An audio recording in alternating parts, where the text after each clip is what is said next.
ವಾಹನ ಸವಾರರಿಗೆ ಉಚಿತ ನಿಲುಗಡೆ ಅವಕಾಶ, ದಿನದ 24 ತಾಸುಗಳು ಕೂಡ ಸಾರ್ವಜನಿಕರಿಗೆ ಮುಕ್ತ ಪ್ರವೇಶ.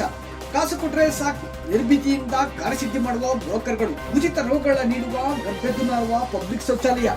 ಮಳೆ ಬಂದ್ರೆ ಸಾಕು, ಕಟ್ಟಡದ ಕೆಳಭಾಗದಲ್ಲಿ ಮಿನಿ ಕೆರೆ ನಿರ್ಮಾಣ, ಕಟ್ಟಡ ಮೇಲ್ಭಾಗದಲ್ಲಿನ ಕಚೇರಿಗಳಿಗೆ ನುಗ್ಗುವ ನೀರು.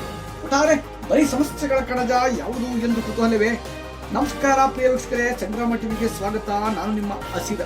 ಬನ್ನಿ, ಬೆಂಗಳೂರು ದಕ್ಷಿಣ ಜಿಲ್ಲೆ ಚನ್ನಪಟ್ಟಣ ತಾಲೂಕು ಕಚೇರಿಯ ಜ್ವಲಂತ ಸಮಸ್ಯೆಗಳನ್ನೇ ನಿಮಗೆ ತಿಳಿಸ್ತೀನಿ.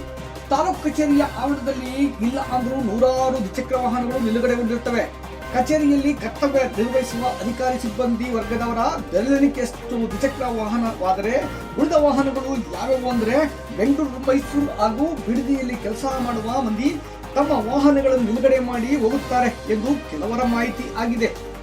ತಾಲೂಕು ಕಚೇರಿಯಲ್ಲಿ ಪ್ರತಿನಿತ್ಯ ಅಧಿಕಾರಿ ಸಿಬ್ಬಂದಿಗಿಂತ ಹೆಚ್ಚು ಮಂದಿ ಬ್ರೋಕರ್ಗಳೇ ದರ್ಬಾರು ಮಾಡುತ್ತಾರೆ ಎಂಬುದರಲ್ಲಿ ಎದ್ದು ಮಾತಿಲ್ಲ. ತೋರಿಕೆಗಷ್ಟೇ ಕಟ್ಟಿಸಿದರೇನೋ ಅನಿಸುತ್ತೆ ಇಲ್ಲಿನ ಶೌಚಾಲಯ. ನಿತ್ಯ ಕರ್ಮ ಮಾಡುವವರು ಇಲ್ಲಿಗೆ ಹೋದ್ರೆ ಸಾಕು, ಉಚಿತ ರೋಗಗಳು ಗ್ಯಾರಂಟಿ. ಮಳೆ ಬಂದ್ರೆ ಸಾಕು, ತಾಲೂಕು ಕಚೇರಿಯ ಕೆಳಭಾಗ ಮಂದಿಗುದ್ದ ನೀರು ನಿಂತು ಮಿನಿ ಕೆರೆಯೇನೋ ಎಂದು ಭಾಸವಾಗುತ್ತದೆ. ಇದೇ ರೀತಿ ನಿಂತುಕೊಂಡ್ರೆ ಮೀನು ಸಾಕಣೆ ಕೂಡ ಮಾಡಬಹುದೇನೋ ಅನಿಸುತ್ತೆ. ಕಟ್ಟಡ ನಿರ್ಮಿಸಿದ ಪುಣ್ಯಾತ್ಮ ಯಾವ ರೀತಿ ನಿರ್ಮಿಸಿದನೋ ಏನೋ ಆ ಕಾಣೆ.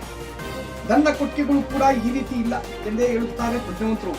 ಏನೇ ಆದ್ರೂ ತಾಲೂಕು ಕಚೇರಿ ಅವ್ಯವಸ್ಥೆಗಳಿಗೆ ಮುಕ್ತಿ ಕೊಡುವವರು ಯಾರು ಎಂಬುದೇ ಪ್ರಶ್ನೆ. ದಂಡಾಧಿಕಾರಿಗಳಾದ ಗಿರೀಶ್ ಸಾಹೇಬರು ಈ ಎಲ್ಲಾ ಸಮಸ್ಯೆಗಳಿಗೆ ಮುಕ್ತಿ ನೀಡುವೆ ಕಾದು ನೋಡಬೇಕು.